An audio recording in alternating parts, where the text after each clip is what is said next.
I did some upgrading to the steering on this thing. As you guys might know, the geometry is a lot better. There's no bump steer because of this one little linkage they put in there. It brings the tie rod ends out the same pivot point as the front A-arms. That way you don't get the bump steer. It handles really nice over the whoops. You don't throw you into the bush or nothing.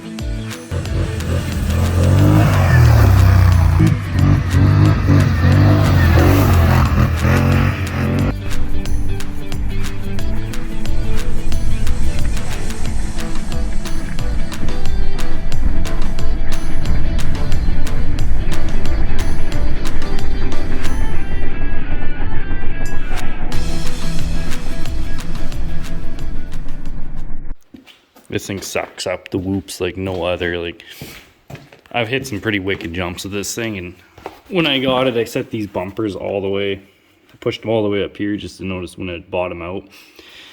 And it took me, 3-4 days of riding before I actually ever got it pushed all the way down. And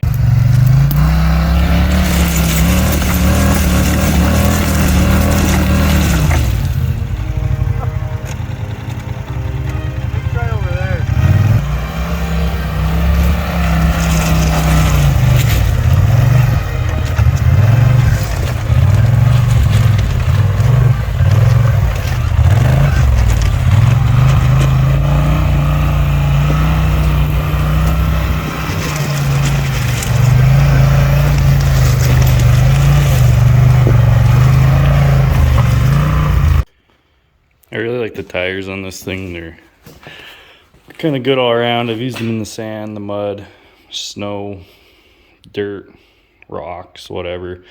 Seem to grip on whatever you throw at them. They're nice too because they're square, same size front and back, so you can rotate them as they get wore out, which is pretty nice.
One thing on this quad compared to the previous years was they don't come with a CV guard anymore.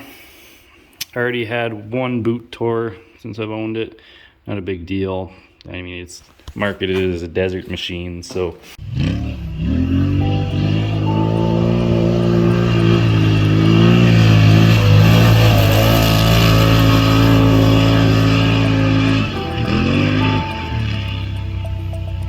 This scrambler over previous years, depending on what you're doing.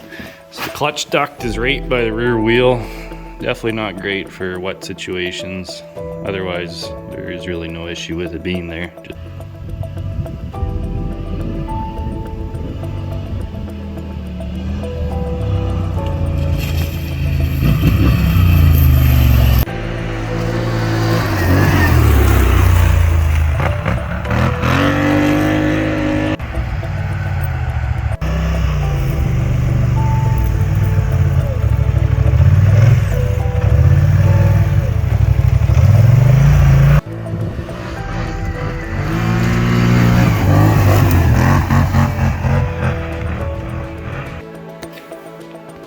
I find the cooling system cannot keep up with the demands of the engine.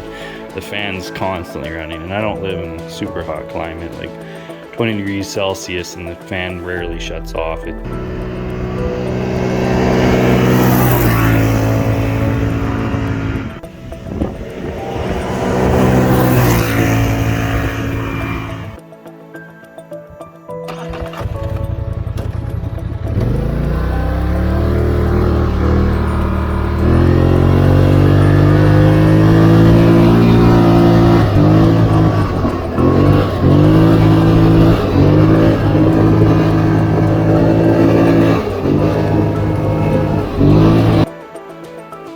The fit and finish of this quad is pretty decent. One complaint I had was the shifter. I had to notch it out down here so the shifter would shift into park without hitting.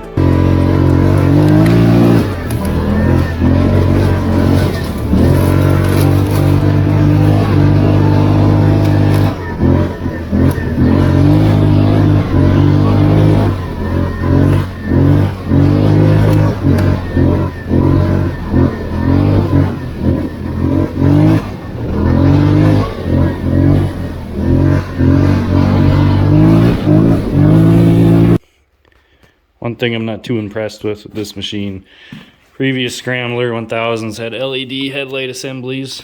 This one's just got a halogen bulb, and they just put this cheapy little LED light bar. The overall durability of this thing has definitely been improved since previous years. I mean, they have a way beefier front end in them now, beefier axles. The bushings and stuff are sealed now.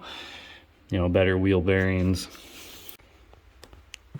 I've already rolled this thing once, and just to put it in perspective, like how tough they built it, and is just the only damage I got from the rollover was this little crack here, and the switch there is a little smashed, but other than that, it's pretty much perfect. So that's something to be said about that, I guess.